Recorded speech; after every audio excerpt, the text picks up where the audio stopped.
자, 안녕하세요. 지역사회 간호 담당하고 있는 김영입니다. 자, 2021년도 지역사회 간호 신책이 나왔습니다. 자, 우리 작년에 비교해서요, 신책이 무슨 장점을 갖고 있는지 잠깐만 설명드리고 지나가겠습니다. 자, 말 그대로 한마디로 얘기를 한다면 의사소통 통로를 하나 더 만들었다라고 생각하시면 돼요.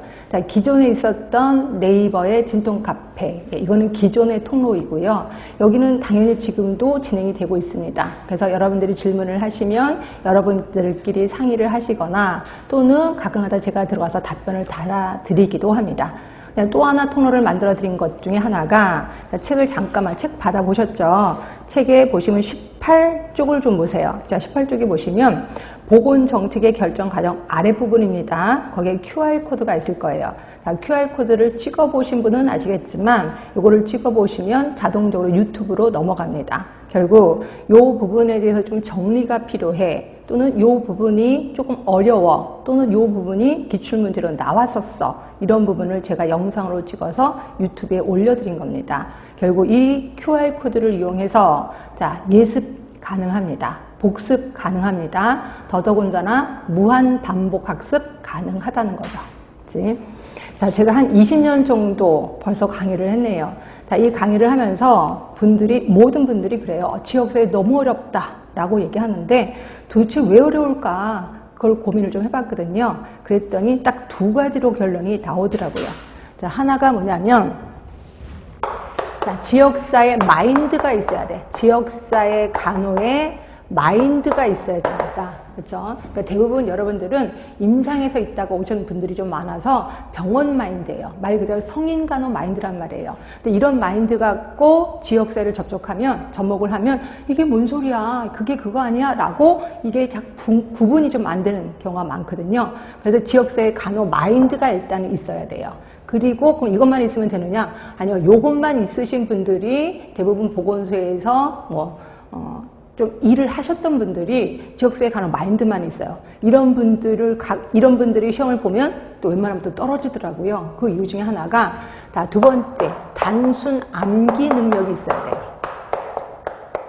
단순히 암기를 할 수 있는 능력이 있어야 되거든요. 이 단순히 암기할 수 있는 능력이 누구한테 많으냐면 대부분 학교를 졸업하신 분들, 바로 졸업하신 분들은 이 능력 많아요. 그래서 제가 알고 있는 학생이 학교를 졸업하자마자 바로 이거를 어플라이를 했었었는데 3년 동안 삼수를 했습니다. 근데 그 친구랑 얘기해보면 실력이 되게 빵빵해요. 그런데도 불구하고 계속해서 떨어지는데 그 이유 중에 하나가 지역사회 간호 마인드가 없어서 그렇다. 결국 요 두 개를 다 갖추고 있어야지만 무난히 통과가 가능하다는 거죠.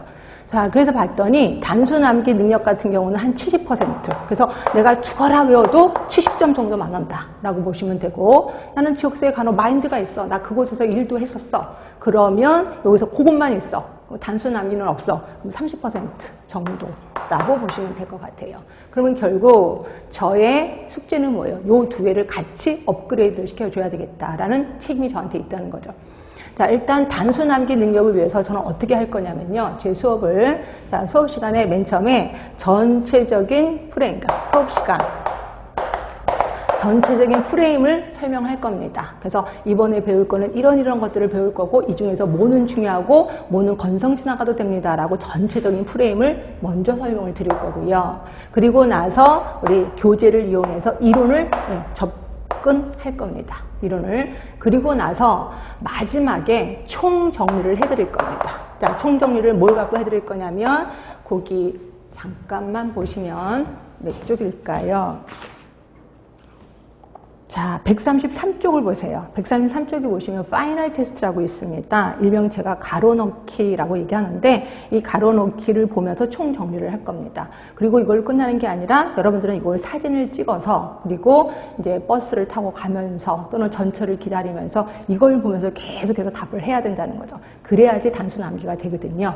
자, 이렇게 제 수업 시간을 할 거고요. 여러분들은 일주일 동안에 괄호 넣기에 답을 달도록 노력을 하셔야 돼. 그러니까 연습을 하는 거죠. 이걸 이제 무한 반복 학습이라고 보시면 되는 거죠.